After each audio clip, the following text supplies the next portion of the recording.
Oh my gosh, hello. Good afternoon. Welcome to Kelly's Coffee and Crime Chat. I was just done with this. I was just ending this and I had to stop it and do it over because somebody had called through my phone. If anybody knows or has an iPhone, how do you stop calls from coming through when you have it in Do Not Disturb? I got to Google that because I have my phone in Do Not Disturb and people are still able to call through. I don't understand it. But anyway, and I do not know how to merge two different recordings. I used to be able to do that, but Spotify for podcasters took it out. So I can't do it anymore. So anyway, I am here today. I'm not drinking Java Mama. Java Mama has my heart, of course. But my mom gave me this Starbucks Keurig Cups smoked butterscotch. It is very good. It is very good, but it's not Java Mama. Okay. This is the story of Angela Hyke and Ashley Lucas, and my sources are WCFcourier.com, findagrave.com, IAGENweb.org, and Murder Comes to Town on ID.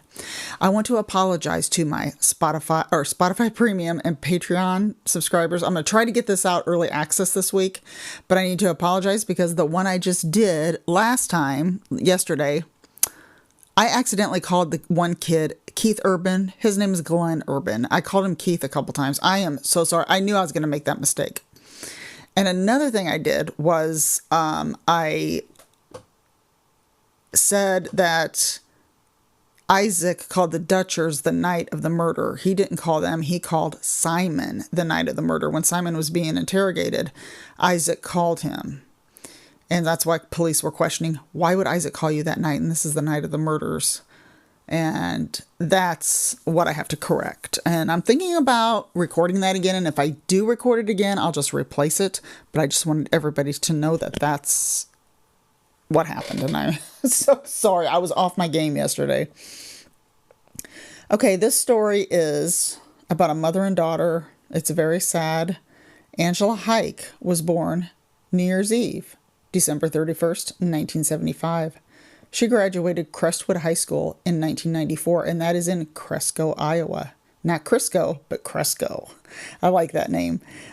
She was very outdoorsy and loved to make crafts and give them away as gifts. And I just love that because that's like how I am. And I really liked reading that about her. She had an 8-year-old daughter named Ashley, who was born April 12th of 1993. And Angela worked in a grocery store and she was very reliable. Now in Cresco, Iowa, there were no murders in 40 years in this nice quiet town. A town where nothing happens, just like the one I did yesterday for Patreon. She had a coworker who was her best friend. Her name was Lisa. Well, Lisa called police to check on Angela because she never showed up for work on this day in July in 2001 and was, hoping she was okay because it wasn't like her to just not come in. Well, they went to her place and she wasn't there. Her and Ashley were both not home and her car was not there either. So Lisa wasn't really concerned, which police were kind of suspicious, but she probably just figured she left and maybe she just hasn't come back yet. But Lisa said that they went tubing. She went tubing with them, with Angela and Ashley the day before and dropped them off at 5:30 p.m. And that was the last time she had seen them. She told police about Angie's ex-boyfriend named Bert Lucas, and he was at a bar the night she went missing. They checked this out with the bartender, and he was there during the times that they asked him about. So the bartender checked him out, so he was okay. They ruled him out, and at least for now. Nothing financial was going on. They checked her bank account, credit cards, checkbook, everything. They never found her car. It was like there was no trace of her or her daughter. Now, a neighbor did tell police she saw a woman backing the car into her garage, backing Angela's car into her garage. And it was the morning of the murders, and it fit Lisa's description, the girl in the car did. Well, Lisa was at work at that time. Her boss confirmed it. She goes in at 5 a.m. And neighbor saw this woman at 6 a.m. So Lisa was at work at the time. Ashley's father got a phone call 2 days after they were missing about a child found at a truck stop nearby. The child was alive. Well, he had hope that it was Ashley, but it wasn't. Angela kept a diary, and police found an entry about a carnival that Lisa, her best friend, said that she was seeing a guy at this carnival, and there was an entry about this in the diary. So they asked Lisa what his name was, and she said his name was Clay. And then they wondered why Lisa didn't tell them about him before, and she just didn't think it was anything relevant. But always tell the police everything, no matter how little it is.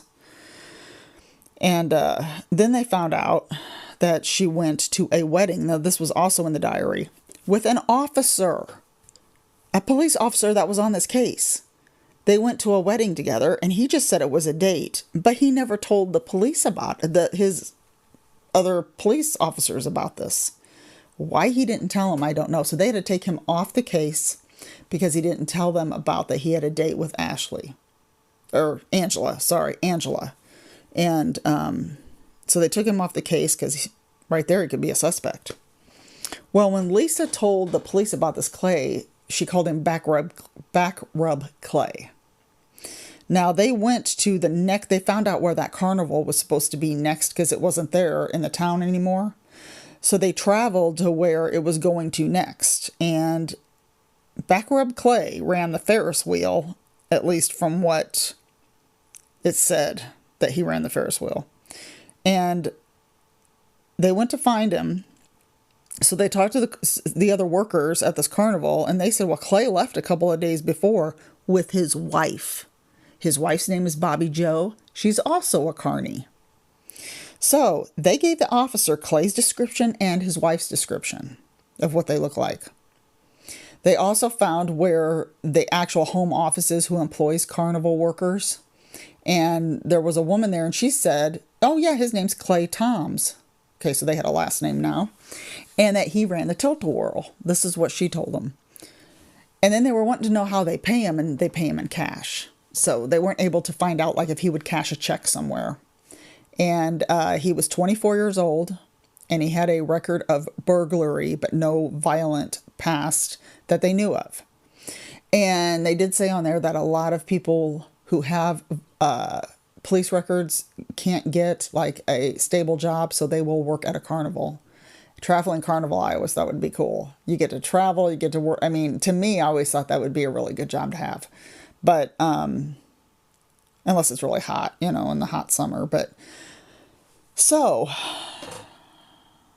okay, so no way of finding him because, they pay him in cash and they can't trace a check anywhere. 8 days into the investigation, the bank that Angela used called. They had an information on a check that had been cashed in Atchison, Kansas. And it had been cashed at a convenience store or a gas station convenience store. They had hope that it was Angela. They had hope. So they went to this convenience store and they had surveillance that shows the people coming in. So they're hoping to see her on surveillance, but they don't.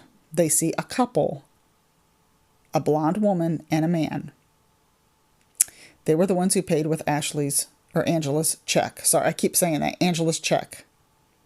It was Clay and a blonde woman, Bobby Joe, his wife. They heard around town that they are staying in a Wichita hotel. I don't know how they heard this rumor. They just said it was rumored that they were in a Wichita hotel. So they tracked down where they work because they found Angela's car in the parking lot. So they went to this hotel. They arrested them both, brought them in. Clay's actual last name was Thomas. It wasn't Tom's. And Clay said that he went to Angela's on July 8th, but he never hurt her. So July 8th was the night that this happened. He never did anything to her.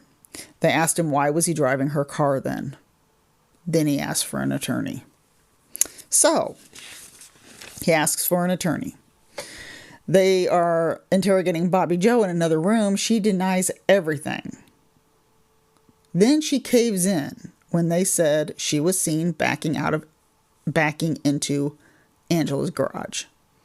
So she's like, okay, I backed the car in. She said that Clay had picked her up before this, picked her up wherever she was at, and admitted, she's like, where'd you get this car? And he admits that he killed Angela and her daughter. And he told Bobby Joe, you're going to help me. You are going to help me get rid of this. She had like cigarette burns on her arm. There were other things that he did to her to make her help him get rid of the bodies. And this is when they went back to the house and she backed the car in. So she backed the car into Angela's driveway, and that's when they carried the bodies out. And police said that they were skeptical because they didn't know whether to believe her, but she showed a lot of remorse. She was tearing up, crying especially when she had to carry that little girl's body out of that house. She told the police she would take them where they buried them. They buried them at a park. Now, it was at Atchison State Fishing Lake, and it was a wooded area northeast Kansas. Very hot time of the year, and it made it to, they found their bodies. They were there. And it was a hot time of year, and which was quicker to decompose. Well, this crushed all hope for the family. This crushed them. They had hope that they would be alive, and this is devastating. The father was just so upset. He lost his daughter and his granddaughter. And Clay confessed that he was out of money. So he walked to her house, Angela's house. They were talking on the couch, and Ashley had come out of her room and said that she had a bad dream or something. So Angela had to go back and tuck her in, which was upstairs. So Ashley had already seen him now. And Angela said her back was hurting. So he gave her a back rub. He had her she laid down on her stomach on the floor. He got on her, started rubbing her back, started making his way up to her neck, and then started strangling her. She started yelling, trying to get away. She fought back, but he ended up killing her. Then after he did this, he went up and strangled Ashley, who was asleep in her bed. It's like, that is so cold-blooded to be able to do that to a child. Just go up to the room and just do this. Well, he was going to go to trial because he blamed it on a childhood head injury. A freaking childhood head injury. And he didn't understand what he was doing because he had this head injury. That's BS. And I am telling you, I had a friend that did that. I don't talk to her anymore. Every time she would lie about something, she would blame it on a head injury and say she forgot. Oh, I had that head injury. Oh, I forgot all about that. It's like, how many times are you going to chalk it up to a head injury? A head injury that I didn't even know she had, and I'd known her for quite a while. But I'm just saying, that's not an excuse. I am sorry. I don't buy that at all. And the jury didn't either, because they only deliberated for a couple hours, came back. Clay Thomas got a life sentence. Now, Bobby Joe, his wife, was not charged, which did surprise me because she was an accessory. She helped him get rid of the bodies. Now, I don't know if it's because she helped them find the bodies or she showed remorse, or both. I guess both. So she was not charged. This is a horrible story. Very sad. Angela was a very nice person. She was nice to everybody. And for this to happen to her, it's just very, very sad. But that's the story of Angela, Hyke, and Ashley Lucas. Ashley was 8 years old. Murder That Comes to Town is on ID, and it's also streaming on Max. And it is a very good show. But that is the story. Thank you for everybody for supporting me. If you have any suggestions, please let me know. I have my email and everything in the show notes. And I haven't been watching very much on TV. I did try to watch a show on Netflix called Unfrosted about the origin of the Pop-Tart. And I couldn't get through it. If anybody's seen that, let me know. It's got Jerry Seinfeld. I think he directed it. And Melissa McCarthy. And it's very, very goofy. It's funny. But I got other things I could be doing besides sitting there watching this. This is just way, way out